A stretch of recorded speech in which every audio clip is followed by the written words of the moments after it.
Cunas T, how are ye? Welcome back to the Candlelit Tales Podcast, and back to our series on mythic places. In this story, we are staying on the mountainside at Sliabh Mis, but following a different character. This is the story of Scotia. This podcast is brought to you by our supporters at Patreon. You can join them over at patreon.com/candlelittales or make a one-time donation to the PayPal button on our website. Like, share, and above all, enjoy. And for now, Aaron, tell us a story. Scotia. Near a river flowing around a bend, in a green, ragged hill on the most westerly peninsula by the Sliabh Mis mountains, surrounded by jagged cliffs on both the southern and western shore of a small, fertile island in the northeasterly part of Europe. There is a grave, a circle of rocks, with a tomb inside it. A burial place for a queen, maybe. A princess, a daughter of a pharaoh. Her name is Scotia. And the sun that shines on the stones above this soil, near the river above by the shore, and the same sun that shines on the lands that she comes from, much further to the south and to the east, the same sun that shone on the lands that knew its name was Ra. He burned the landscape. The huge river which ran through these lands had a fertile plain surrounding it, fed from the energy of the sun, but in the higher, drier lands, the sun baked hot those sands, and those that saw themselves as gods built great tombs for their safe passage to the afterlife, the life under life itself. The great majestic pyramids that sprung up amongst the dunes with the sun god Ra, eclipsing and silhouetting them as he rose above each day with his gaze red hot. Prosperity leads to longevity, and this leads to culture and creation of many great things, and over the centuries, the peoples in these lands created music and poetry, art and craft with new technologies that explored their relationships with the stars above them. They had reached a point of excellence and perfection in science and in art, in writing and in creating tombs. Tombs for their kings and queens, the honorific, and those that could be led past death's door and through to their final voyage, across an unknown sea and into the underworld, ruled over by Osiris. The pharaohs were revered as godlike people, and their millennia of rule, while prosperous beyond belief, saw so much bloodshed, so much that the river Nile might have turned red. With all the blood and battles and conquests and acts of slavery undertaken by those all too powerful pharaohs that ruled with iron fists, always watched from above by Ra, their sun god and deity. Kings and queens such as Akhenaten and Nefertiti, names we still know. They had children, Akhensinamen, known also as Scotia or Scota. She married a fearless leader named Tutankhamun, who died and was buried, but Scotia remained fearless and powerful, so she married another named Ai, also known as Galus. Now, the story goes that at a particular time a snake slithered along the ground and bit Galus's ankle and his wife Scotia. It was said that She had the power of the gods within her, and using that power she drew the poison from his ankle, and in doing so revived her husband back from the brink of death to breathe in new life. The news of his survival was not well received by many. There were others, pharaohs from different lands, who had been watching with greed in their hearts and lust and desire for much more than they already had. Blood would shed once more. Even when Gaelis recovered, they all conspired to usurp power from Scotia and her husband and exile them from the lands of the pharaohs. The price of saving her husband's life was for them and their followers, the Scoti, to become outcasts in their own lands. They would have to find a new home. Resolute and fearless, Scotia stared at the sun god Ra. She defied him to kill her, to strike her down. She raised her head higher and demanded death if the sun god wanted her to die. To her surprise, she survived. So she swore she would go and create a new life under the same sun in a new place, giving birth to sons and daughters and a whole race of peoples who would follow after her and be known as the Scoti, to take her name as their tribe and be forever remembered and revered. The ever-watchful eye of Ra saw all. Yet he made no answer, gave no sound, and denied her nothing. So, with the many hands of her followers to help, they built great ships and loaded them with provisions. They brought with them anything they needed to make a new home: weapons, metals, axes and tools, grains, and whatever they may need to make a new life in a new land. And they would bring with them knowledge. Knowledge of advanced methodologies and technologies that had grown in this great land that they would leave behind, that they once called home. They brought themselves, and they brought Scotia, as she sought to find herself in a new land surrounded by waves. As the exiles of Egypt embarked with their fleet of ships, with an army of people, all following her to find a better life, a new land. She felt the warm rays of the sun upon her, and she knew it would follow her too, as she would always stare up and remember Ra. She would stare sometimes, unblinkingly straight into the sun, and she would say, "I am, sun. I am, I am, I am." And she would stare at the waves, counting 9 waves passing her boat, and she would see herself in the water washing all around her, and she would feel held, supported and secure by the wood on the boat beneath her feet, sailing towards an uncertain destiny. "I am," she would repeat. "I am the sun, I am the waves, I am this boat beneath my feet."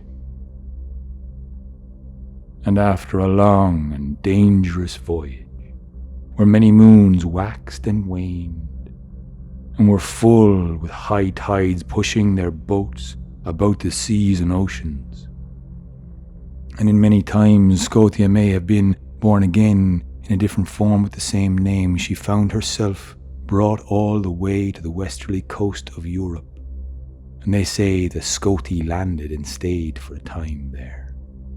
With the sun bearing down on Scotia, she remembered the old tales and old gods of her old country once before.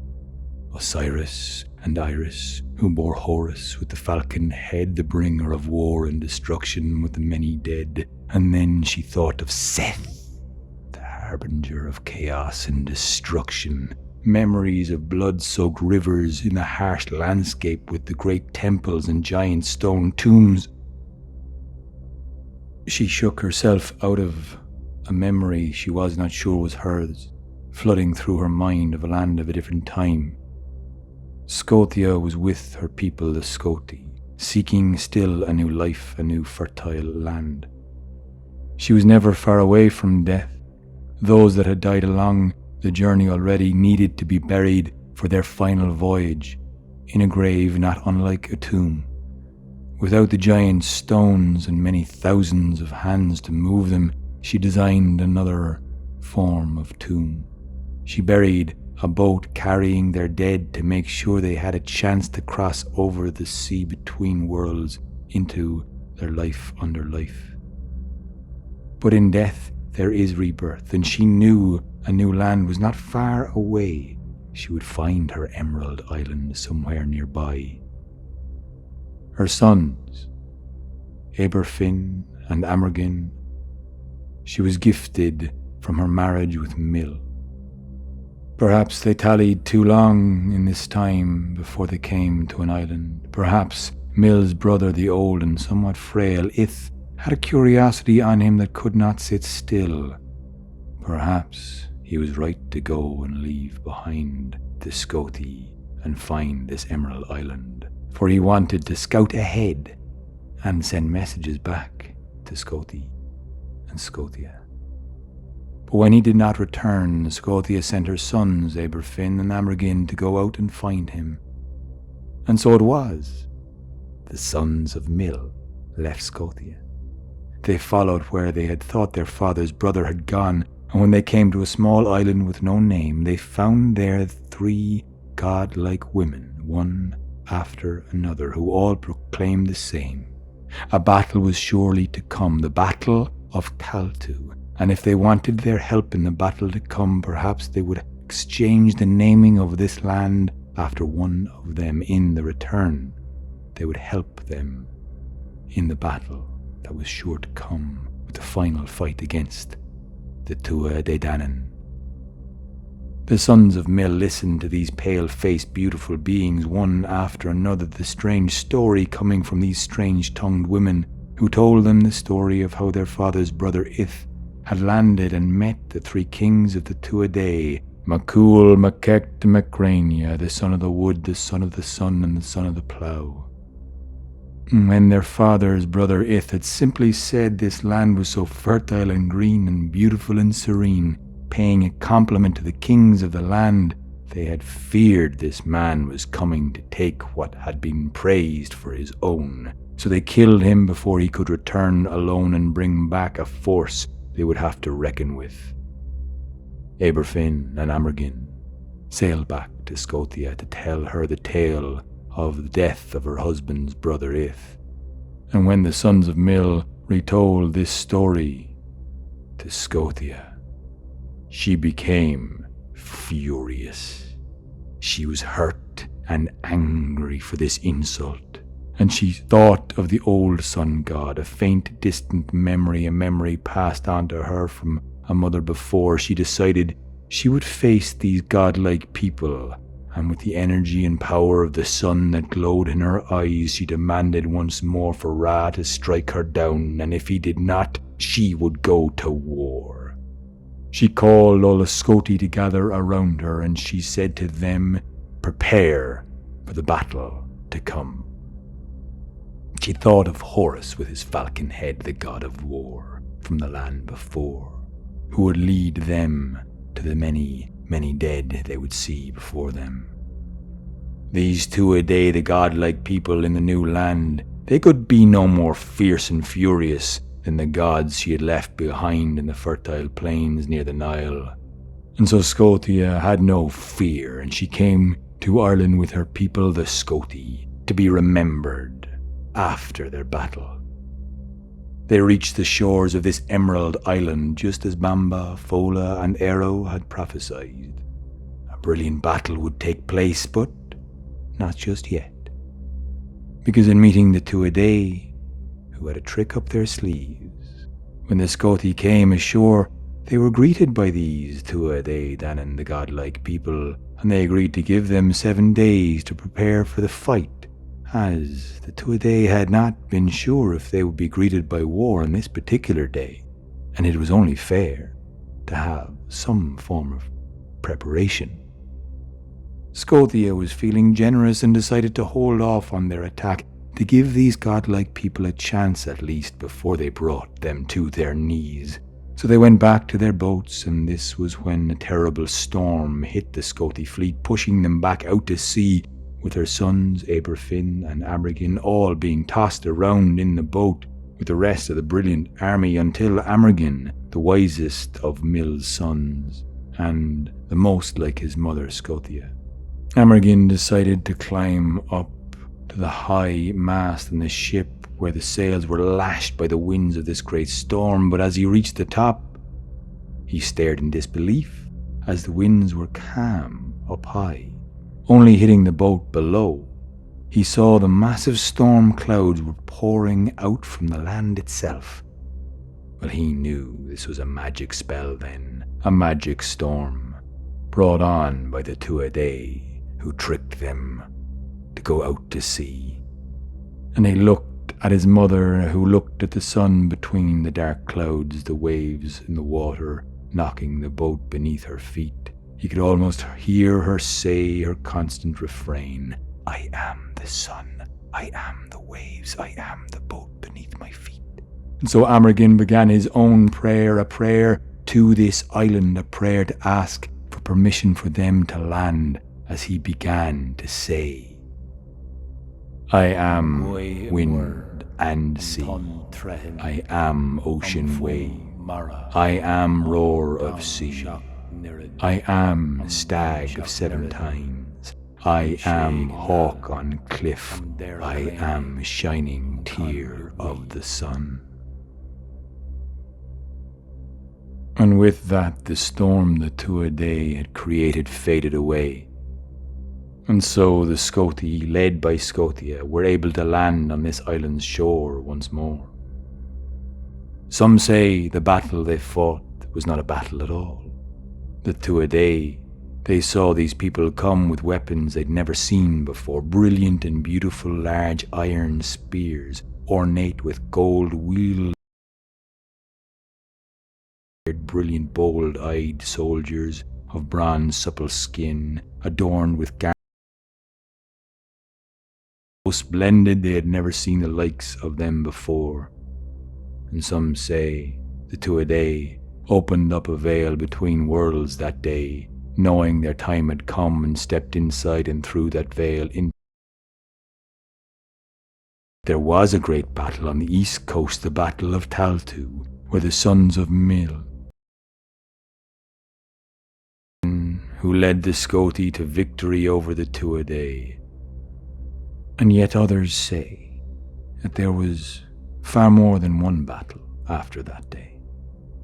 Some say the storm blew Scotia's fleet far off course down to the southwest coast to a peninsula below the Sliabh Mis mountain. And there in the valleys between the hills surrounded by sea, one of the greatest battles was ever fought, the Battle of Mis, where Scotia led the charge. High on horseback, she charged at these godlike people, riding ahead of her people, leading the way as she rode her horse across the wind-swept land, chopping men down, calling to the sun, and seeing the old god now shine upon this new land she knew would be her people's home.